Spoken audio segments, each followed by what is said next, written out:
screen time it's actually hard to, put restrictions now with studies and schoolwork, and it's actually, there's a line, where we are like disciplining them, but they're actually using it to improve their knowledge, so how we can do it. Finding a balance between Very these hard. two. Yeah.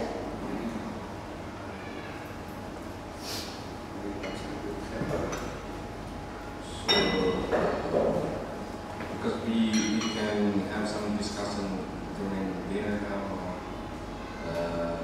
or one, because I have two kids. One, they have some trouble between of them.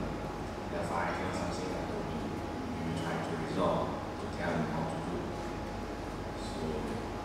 So now, because my son, the elder one is in grade 4 now, he's depend on computer now. Everything you want to figure out from computer to the research. But we also worry about this because how to control the kids to use computer. We can let them to know what they have interest in, but we want to control them, don't go to other not suitable for the kids, some field. So, and also we find they always take a long time to play games.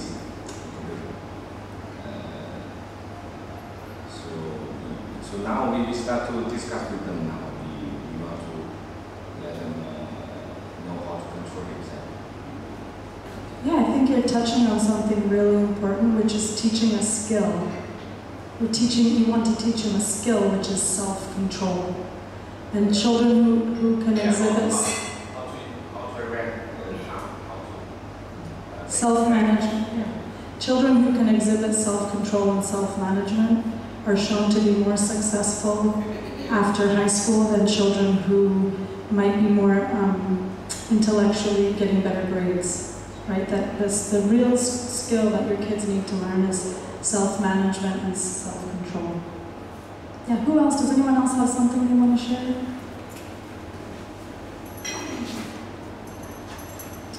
Hi, I'm a new mom this semester, and other moms on my table had similar issues where children are toggling between different screens. Fortunately, in my case, my daughter who's in high school, my younger one is in 5th grade. I've really not had these challenges because not that it's not a rule as such, but my children prefer studying on the dining table, where I'm reading a book or I'm just doing some chores in the house, so they just know mom's around. So there is no scope for any sort of dishonesty. Not that I prevail upon them, but that's how it is. Also, what really helps with the kids is when you develop other hobbies, they're not attracted towards doing other stuff on screen. So, for instance, my older one is almost in a rush to finish her homework, which is on the laptop, and then she wants to move on to other hobbies that she has, could be cooking or gardening or anything like that. The other thing that I've realized with my younger one, who's a bit of a challenge, is restricting it to an hour never really works. So Monday through Friday, we have a strict rule.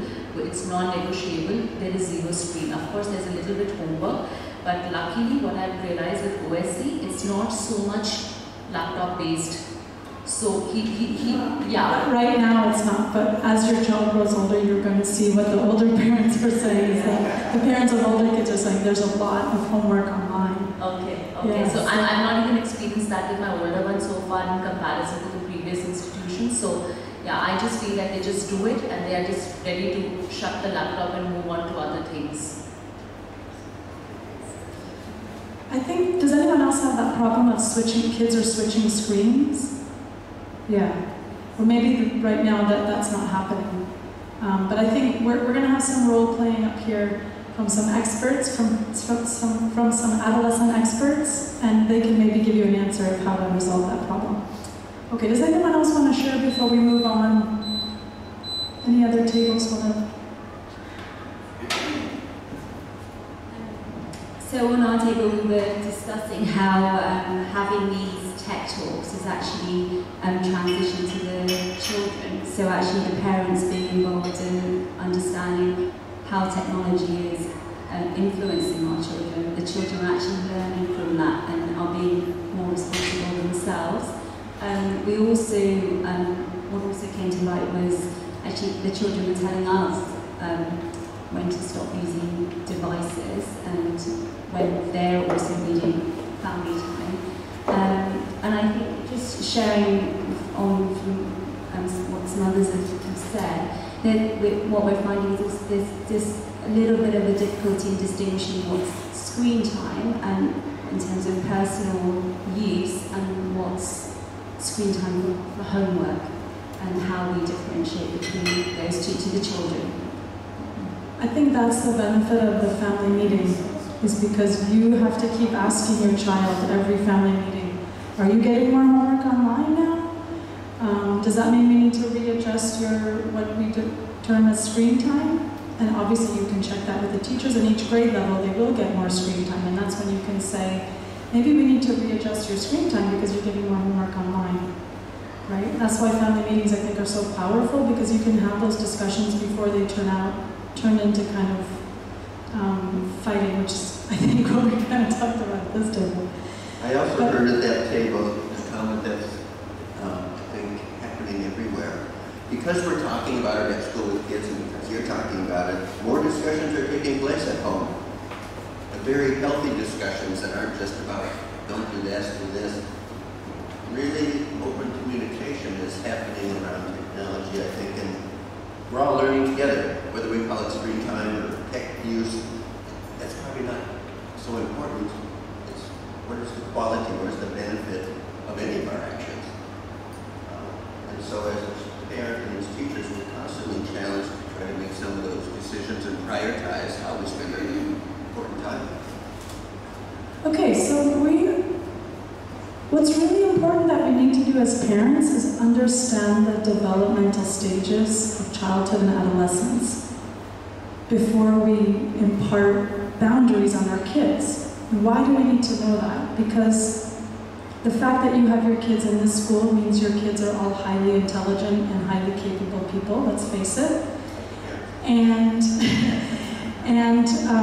I don't know if you suffer from this, but I have a 9-year-old and a 6-year-old, and I find myself expecting my 6-year-old to behave like the 9-year-old, and the 9-year-old is very verbal, and so I expect her to behave more like an 11-year-old when I started reading. And I'm an educator, so I think that we have to check in and understand what are the stages of development of our kids, what are they supposed to be doing, and what are we telling them to do, and having challenges with when maybe they're not even able to do that developmentally.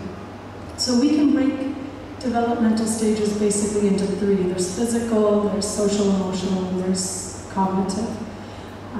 Obviously tech affects the physical, but we're not going to focus on those today. We're going to focus on the other 2. Probably you know in psychology that Piaget said there are 4 cognitive stages. You know, the first one is when they're learning through their senses, and then they move on to pre-operational, concrete, and formal operations. But what does this really mean?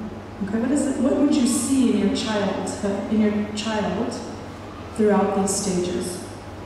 So what we're going to do is we're going to look at one stage, and we're going to give you a handout. So this is going to be on your handout, but we're going to give you an example of what we would like for you to do at your tables. Okay, so if you look at the age that we're looking at here on the top left, says about 12 to 16. Remember that some kids might be exhibiting behaviors of a 12-year-old even though they're 11, right? Or they might be exhibiting behaviors of a 13-year-old even though they're 12, right? So we're going to say around 11, 12 to about 16, okay? If you look at normal, the cognitive development, normal mental operations are capable of cognitive problem solving. They can think abstractly, hypothetically. They can integrate multiple factors to understand concepts. But we really want to focus on the social development. So they're oriented to the present rather than the future. So if you start talking about the future, you're not going to have good grades. At the end of the semester, do you think they're able to understand that? No. They're just focused on right now the video game they're playing. Okay? They're preoccupied with their self, their presentation, acceptance by their peers, physical maturity. They're seeking sexual intimacy, right? They're beginning to, let's just say. Peer role models are really, really important for them, and that's why they're always talking about their friends. Okay? Motivated, sometimes motivated by social effects of drug use, seeks independence. They're always wanting to be independent, right? And a lot of times we're saying, no, no, no, you have to do it my way. But they're supposed to be independent or seeking it at this stage. Differentiates between self and environment. It feels awkward sometimes in social skills, right? And you know, sometimes, again, I say to my kid, go say hi, go do this. Why are you saying good morning? Well, maybe I should check, really, is that what she should be doing at this age, or is it a bit awkward sometimes, right? But we have specifics down there. Steve, do you want to go over the specifics of the 11-year-old and the 12-year-old? And just to also say, I think this discussion gives us a pathway forward on how to act as parents. As the kids' stages are changing, their needs are changing, so must our response to those needs to meet them. If we're stuck in a stage and with what we think we're giving them the best need, and we're totally missing their developmental stage, it's a mismatch. So I think it does offer us a path forward with some more clear goals for us as parents. So the 11-year-old, what does he need? What is he going through? Still very physically active, so it's difficult to calm. Big appetites, maybe food becomes more of an issue. And so once you start hearing these things in your discussions, it's like, oh, okay, that's his concern today, or her concern. So I need to attend more to that. It's readiness to learn the skill at that moment. That's what I think the whole thing about developmental psychology is all about, is that readiness. We know that they can be loud, boisterous, rude, so that's one of our goals. Okay, that's what I have to help that person control while it's out of control for them. Moody certainly moves into the next few years. Can find very lovable, empathic, cooperative. Sometimes we just have to kind of open that gate of calm to think about, and then they're there. Argues a lot, that increases more with the need for independence in the next couple of years. I want you to hear what I'm saying more. Starting to sort friends and change friends, and there's friendship issues about who's my best friend, things like that. Change in interest will happen. But the girls, of course, start a couple years before the boys on those interests. And just attitudes about school is a common opportunity for discussion there. So the 12-year-old gets to be a little bit more outgoing, enthusiastic, study look ahead. Middle school's coming shortly, big change there. And so we create at school an environment that we think is more attentive to those developmental needs. So those emotions get a little bit more frayed. I catch myself saying to the high school kids sometimes the word child, and then I catch myself, it's like they really don't want to be called a child anymore. More and more focus on best friends, critical and very sensitive about their physical appearance.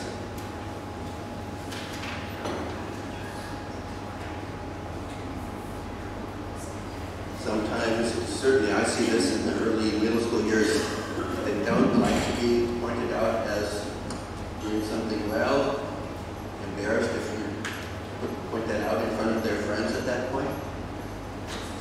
Doesn't matter if it's good or bad, it just doesn't want any focus. and starts to talk frequently about boys, girls issues. So, knowing this, can you think of what might create a problem for you when you're trying to set tech boundaries with an 11-year-old or a 12-year-old? Just give me one idea of what might be a difficulty for you or a challenge when you're trying to set tech boundaries or screen time boundaries with an 11 or a 12-year-old based on these developmental characteristics. Yes? Friends, you know, he likes to do what his friends are doing. So if his friends are on the game, he doesn't want to stop. Sorry. If his friends are there and they are online and they talk to each other, you know, miles away. So they're all together in this particular game, Fortnite, and if their friends are there, he's already he's upset. Yeah. That's I think thing I think. Yeah, and that's what he's supposed to be doing. So when you say to him, well, why are you doing what your friends want to do? You're basically saying, why are you developing like a normal human being? Right? And that doesn't make sense. Right? So we've handed you 2 pages because I don't know the ages of your kids. But the first one goes from preschool, kinder, up to 5th grade.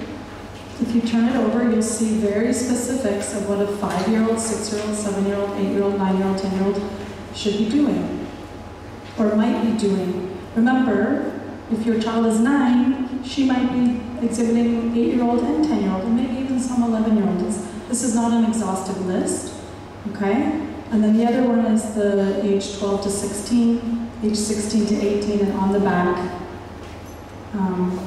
the different characteristics. So what we want you to do is have a 10-minute discussion at your tables, or if you want to just silently read through for a bit and then start discussing, of what do you see in your home playing out.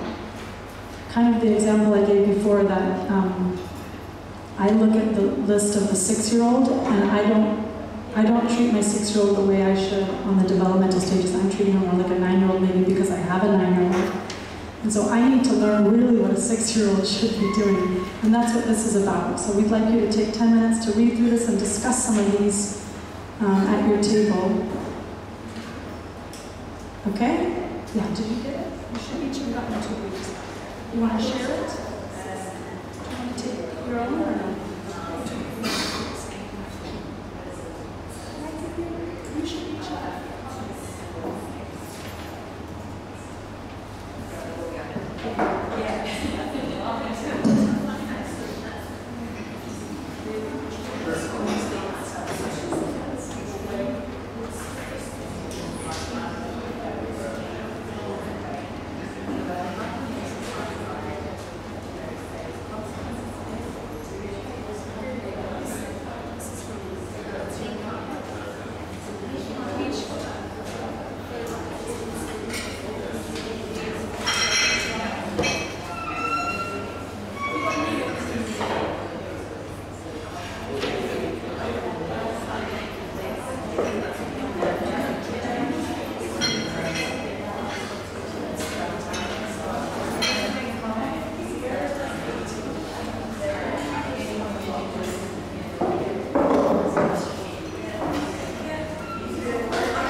Okay.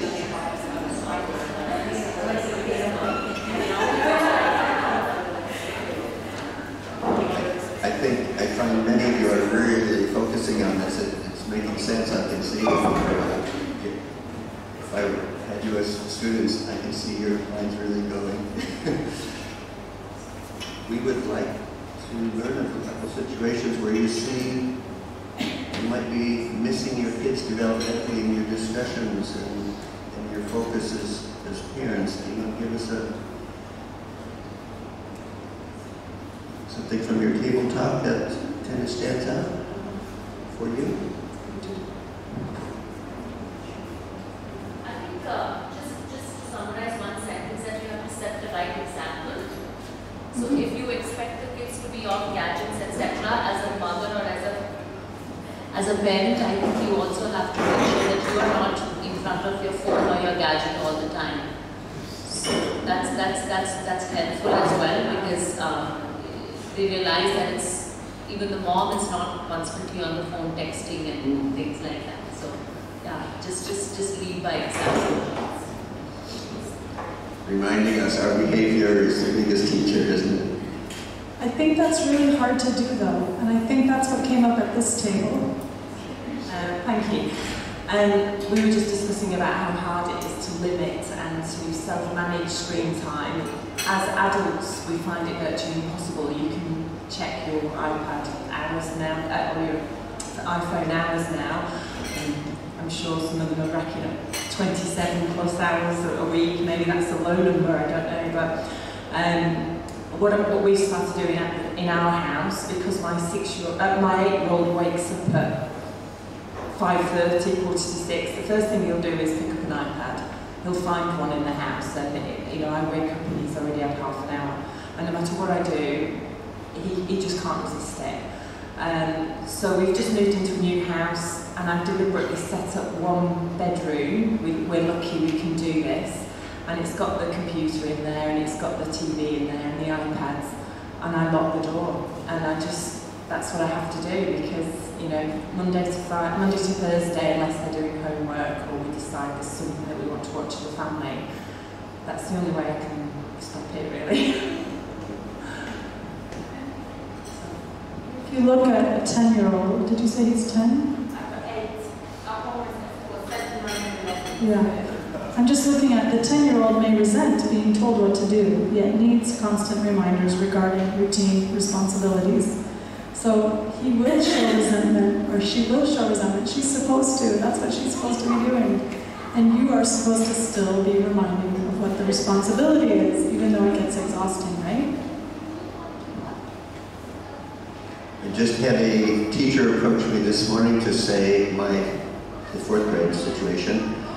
A student came back looking totally different. She says, something's going on. And so in a talk with the mom, over the holiday, he had immersed himself with computer time without the boundaries that would have been helpful to help him control himself. And so the teacher noticed the shift that took place in that short amount of time where kids used to be what I call rule-bound. Just because you said it, they did it. And now they're starting to explore the world, take more risks, be more independent, and find themselves in the swamp without any guidelines. And so at that point, we have to shift with them to help them explore in a healthy way. It means that they want to go exploring. Are we ready? Well, no, we need any more examples of what you were talking about at your tables that you were facing, or did you see anything developmentally that was sort of surprising for you, or that you do? And did anyone want to admit maybe what they demand of their child when they look at developmentally? Maybe they shouldn't be doing that. Yeah, I also have a 6-year-old boy and a 10-year-old girl. Now my son is the one who has no control. He'll take the iPad away from when I'm not in the house. He'll take it anyway and use it. But when I'm around, if I tell him don't use it, he'll listen to me. But the 10-year-old is very annoying. She'll keep bugging me until I say, she'll argue with me, and she doesn't listen to me, like she's annoying.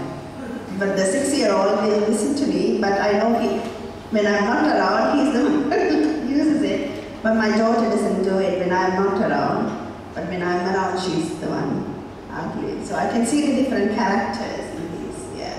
Maybe age difference, I don't know. Yeah. Thank you. Anyone else?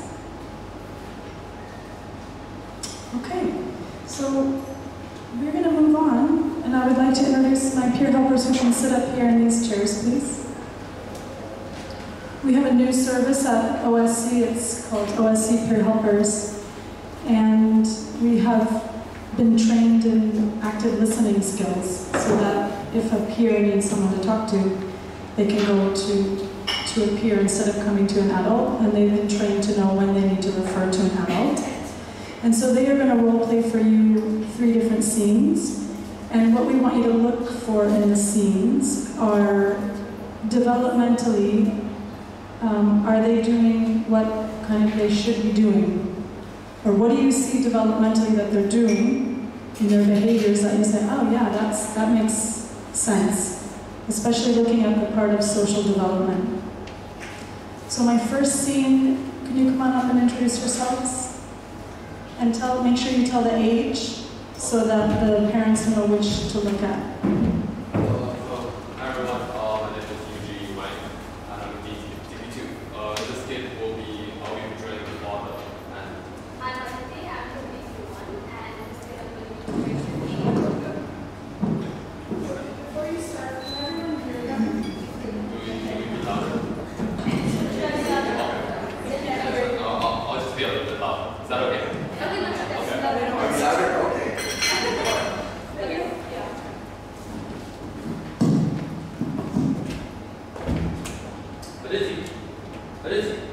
Aditi. Dinner's ready. Okay, I'll be there with you. What are you doing? Come to dinner now. Nothing, it's important. I'm just texting my friends. No, you're coming to dinner now. Everyone is waiting for you, being very polite. Yeah. Hey, no, give me back my phone. What is this? I'll tell you what that is. That's complete invasion of privacy. Why are there pictures of guys on your phone? Doesn't matter, it's my phone. You're completely invading my privacy. Look, young lady, I bought this phone. I can look at it whenever I want. You're my kid. I get to know what you're doing all the time. Okay, I'm not a kid anymore. I just turned 15 last month. And all of my friends get to do it. Viva gets to do it. Sai gets to do it. Why don't you let me? You're not like the other kids. You should be focusing on your studies, not wasting your time on this. Okay, that is not wasting time. I was just texting my friends. Now can I have my phone back? You should not be texting your friends right now. That is not important. You should be focusing on your studies because you're a student. Alright. Can I have my phone? Right now, school is the most important thing. When you leave school, when you go to college, you can talk to boys, talk to guys, all you want. But right now, in my house, you should listen to me. Whatever. Back in my days, we never had social media, and we were all fine. You don't understand. They're gonna call me a loser if I don't have or use an Instagram at school. Do you not understand peer pressure? Look, I don't care, and you shouldn't either. The only way that you're going to get anywhere in life is through school. Think about your future. What are you going to do in life? I'm 15. I have a lot of time to think about my future. The future is going to come sooner than you think. Oh my God. You just don't understand. You're not a girl. If mom were here, she would have understood perfectly fine. Look, every day you're spending time on Instagram. Think about what you have used this time to do. If you use 5 minutes today, 5 minutes tomorrow, in a year you would have lost more than 30 hours just on Instagram. So, should I stop sleeping as well because I'm going to lose 2,000 hours in a year? Yeah? Look, I don't want to hear it anymore. You're the kid in the room. You should listen to the adult here. You're going to thank me later. Right now, you just don't understand. Look, I'm just going to take away your phone and that's that. Alright, have fun figuring out my password.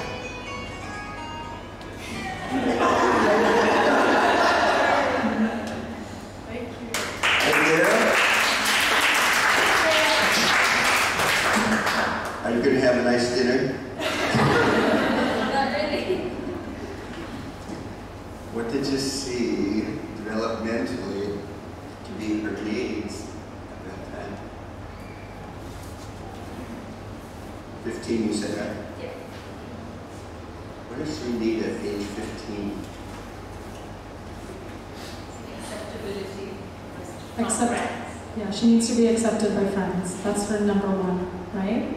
And that's what she should be doing, right? What else did you see developmentally maybe that she was trying to do? Independence. Becomes argumentative. Was she focusing on oriented to the present? And her father was talking about future, and she's not there. She's not there. Right? Anything else? And no self-control. Also, when her dad was talking to her, do you think she was actively ignoring him, or do you think she was just so engrossed in the phone that she couldn't hear him? Which one? I think she was engrossed in them, or maybe both. The moms of teenagers in the back are saying both. All right. Shall we have? Thank you so much. That was fabulous. Can we have our next speaker, please?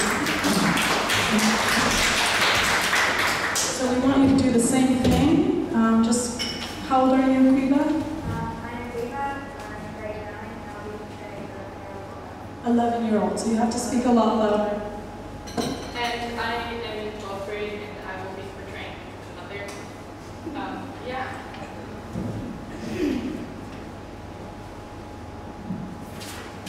Reba, what are you doing? My homework. Show me what you've been doing. No. Show me what you've been doing 20 seconds ago. No, my homework. God, Quiva, I saw what you saw on the screen. I know you've been talking to your friends. Yeah, so what, Mom? I want to talk to my friends, okay? Quiva, this time is dedicated for you to be doing your homework. Okay. Quiva, why can't you just do your work now and then talk to your friends later? Because everyone is online. Everyone's online, and if I'm assigned tomorrow, then I'm going to be left out, okay? Everyone's online, and we need to talk now. I don't get why you have to do it now. My grades are really good, you know this. I know, it's not about your grades. It's about setting your time for yourself to do your work and creating good habits. You're always worrying about the future, Mom. I'm in 6th grade. 6th grade! My grades don't even matter now. Quiva, your use of technology has been ridiculous these past few weeks. You're not doing work like you're supposed to. That you're My setting grades out are time good. to. My grades are good, okay? You're but you feel also- like a DT's mom who lets her go on Instagram and Snapchat and talk to her friends every day. Because why do you want to be a DT? Because she's so cool and I want to be cool.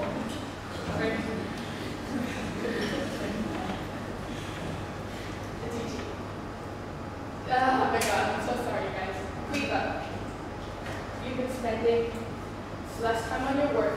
You've been doing it. My talking grades to are friends. good. My grades are You've been really good. Talking to friends. You've been playing games, and you're spending less time with me, your dad, your sister. Quiva, you're not using Why can't I technology just let me be right. a kid and talk to my friends? What's wrong about that, huh? Okay, Quiva, if you're going to continue to act like this, you're not using technology right. Therefore, I'm going to have to take that away from you. You're not taking my life away. Quiva, Please, Mom, Mom. you're out to do your work outside of technology. I hate this.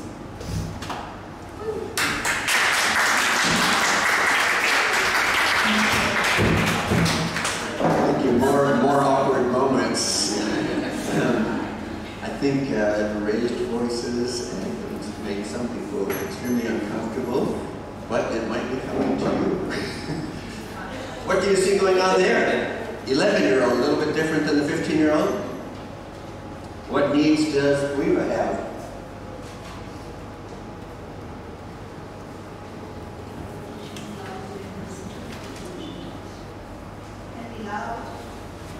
Yeah.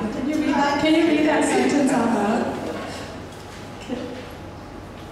Can be loud, encourage, and good at times. Yeah, loud, boorish, and rude, Yeah. right? Yeah. Argues. Argues often. Mm-hmm. Play in your relationships, if she can't participate, then she's there. Yeah. Yeah. Seeking the peer role models, yeah. But I just think, let's focus on the loud, boorish, and rude. Because they're supposed to be, they can be that way. I'm not saying they should be that way, but if they are that way, it's not personal. That's kind of developmentally, they're seeking their identity and trying to figure out how to create their identity. So I'm not saying as parents you should allow that, but that will happen. It's not personal against you. And maybe you've already experienced some of that. Has anyone already experienced just having someone be really, one of their kids be really rude? I have. Yeah, so anything else that you noticed about that?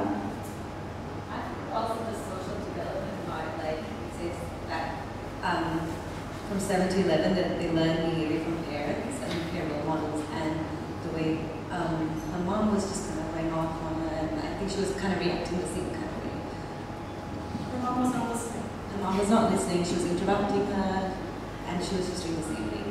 She's doing it back to her mom, because that's just kind of what she sees and learns. I was going to say, what caught my attention was that last line when Mom said, well, you're going to have to do your schoolwork without technology. Yeah, let's think about that. Because that's just not an unrealistic statement. So Do you have any homework? Well, now I have to go online and check. Yeah, that's a great point. You don't necessarily set us up for success on that. Yeah, and also you know, I think parents can resort to that because it's so frustrating when you have someone like that, right? That's a trap we often fall into. I think as parents, we create threats that we really can't or don't want to follow through on later, and after we negotiate that, or come back and change my mind. Yeah. So we're going to do one last role play, and we want you to notice the difference in this role play. So I'm going to suggest you bring that you have chairs on the stage. Yeah. That the three of you are sitting in chairs, okay?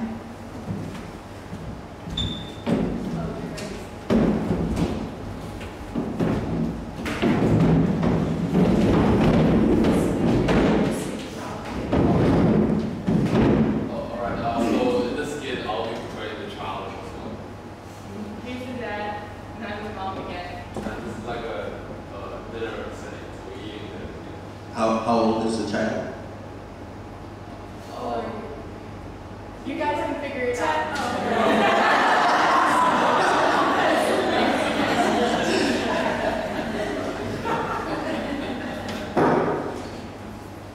So, Yuji, how was school today?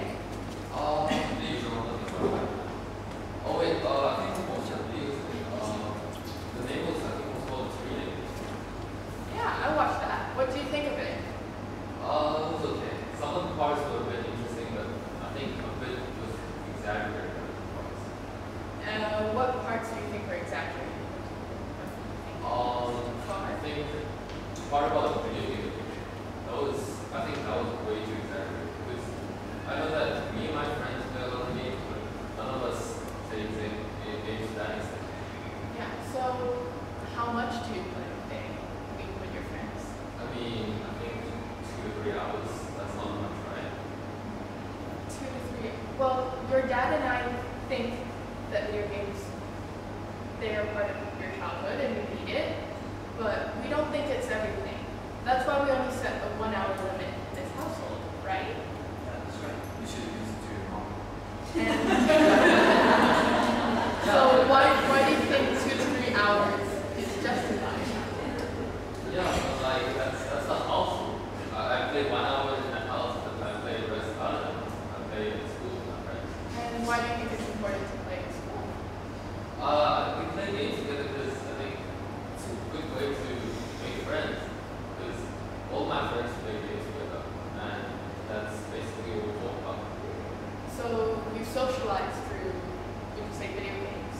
And Yeah, I think that's a good way of putting it. Yeah, socialize through video games. but are there situations in which you know people who don't play video games? And how is it like talking to them or interacting with them?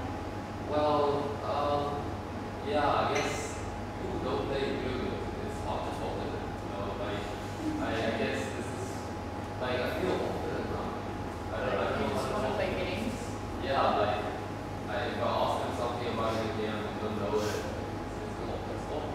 And has there been a situation where you want to talk to someone, but they do something completely different from you? Yeah, there is a few classmates, I think. There's this new kid in our grade.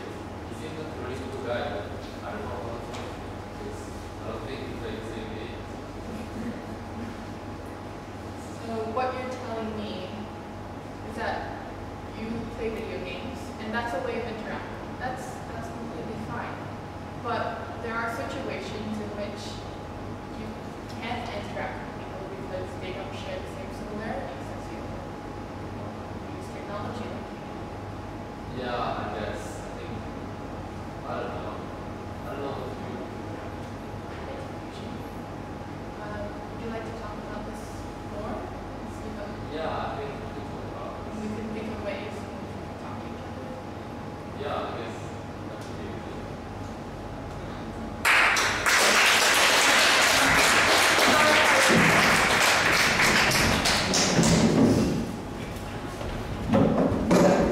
Thank you. That was very, very different.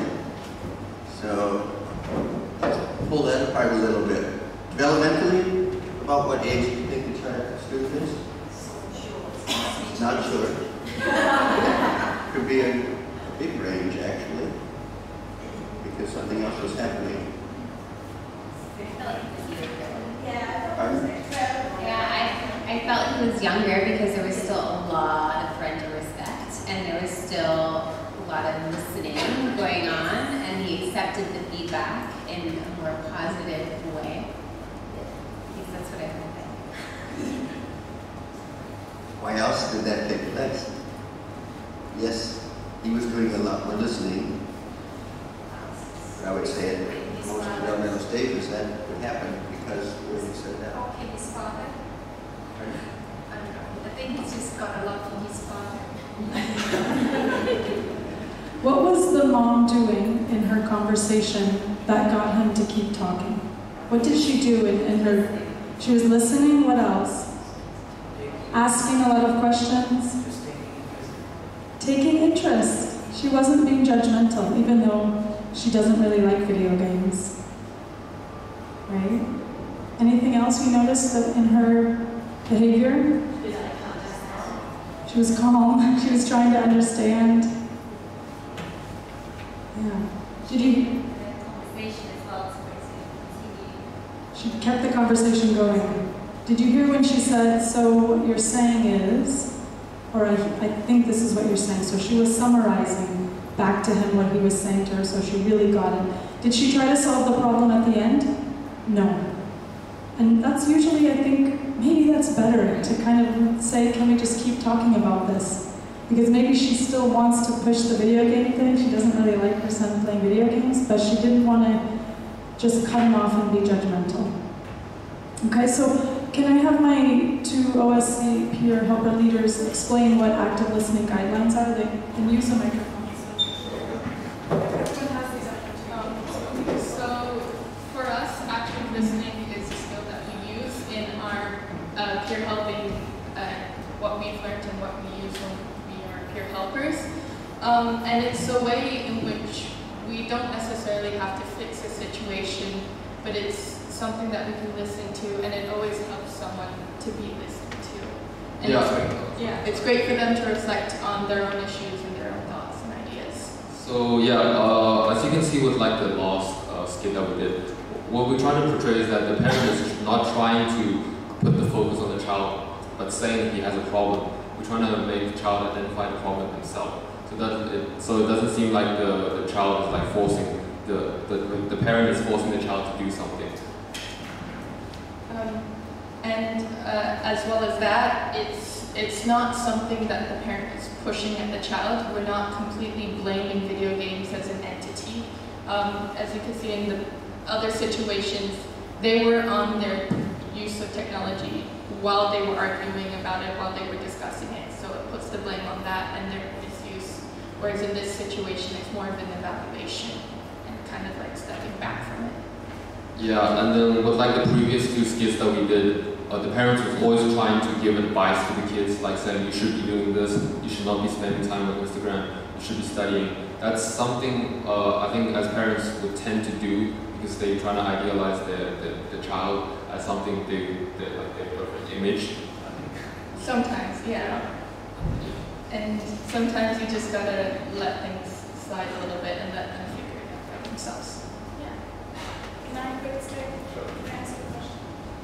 So as like teenage experts, now that you've been almost done with your teen years, what is it that you think from this sheet works the best for you to open up to your parents to talk about issues on the top half of the active listening interventions?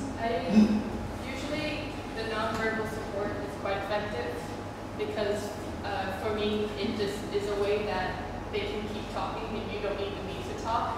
And as well, summarizing and paraphrasing is quite useful because sometimes kids rephrase things to make it suit to their idea of technology, and paraphrasing it might put it in a different perspective for them and kind of look at it in a different way. So you like it when your parent paraphrases back to you so you actually know what you're saying or thinking, or can say, oh no, that's not what I meant. Yeah. Okay, what about you, Yuzi? Yeah, I think clear understanding between the parent and the child is a very important thing because there's a lot of instances where the child says something he's not meant to say, but it's just in his mind it sounded right, but actually it's not what he meant to say. So asking for like elaboration, like saying, could you say something more about that?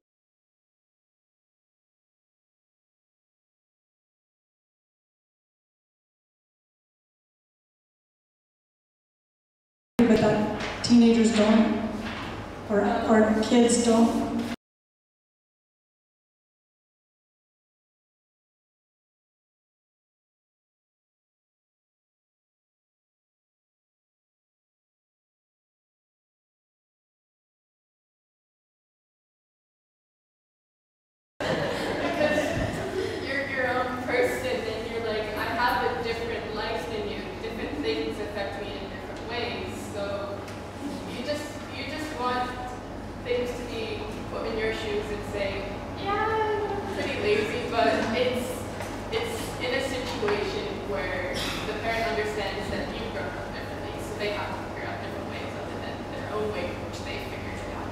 So how can parents still, because parents, we want to share our childhood and our memories and our experiences, how can we share that in a way that you will listen?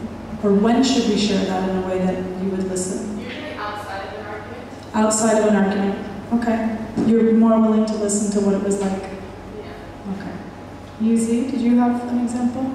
I think I'm repeating myself here, but like, just that when you make like judgments to the kid, I think that for my family, it's sometimes a bit frustrating because your parents want you to do this, but you're feeling independent. You feel like you have the right, you can make the right choices, but your parents keep wanting you to do what they want you to do. But we parents still need to give boundaries to, and we need to give guidelines to. So, when is the best time to do that? Usually, in a situation like at a dinner conversation, it's usually what we do in our family. Because it's a controlled area, everyone's calm, everyone's talking to each other, and it's not tense. Yeah, and usually not when they're invading your privacy, because that's like usually you think, oh, they're doing the wrong thing, so they can't shout at me back for doing the wrong thing. Do parents have any questions for any of your helpers? So we've handed out the active listening guidelines, and please try to use those before we meet again, and see if those work. They even work with young kids because I use them with my young kids and they work well. Do you want to add anything, Steve? Before we wrap up? Well, big thanks to you guys. Just in general, I think what the active listening part does for me in remembering some of my parenting if you assume positive regard, in other words, if you assume that everybody's doing the best they can as parents, as students, as children, we all want to be successful in whatever our role is throughout life. And if we begin with the premise that everybody's trying to get their needs met and become successful, the listening that goes on is the focus. If we start pointing the finger about what we think should be happening and the judgment comes out, it shuts it all down. And then the issue becomes the discord or the argument rather than the thing you want to talk about. So I think that's a big take-home from this, I think, is that the listening that goes on, to try to understand and to learn more about what's behind that. Where's that going? Do you sense when you're getting out of control?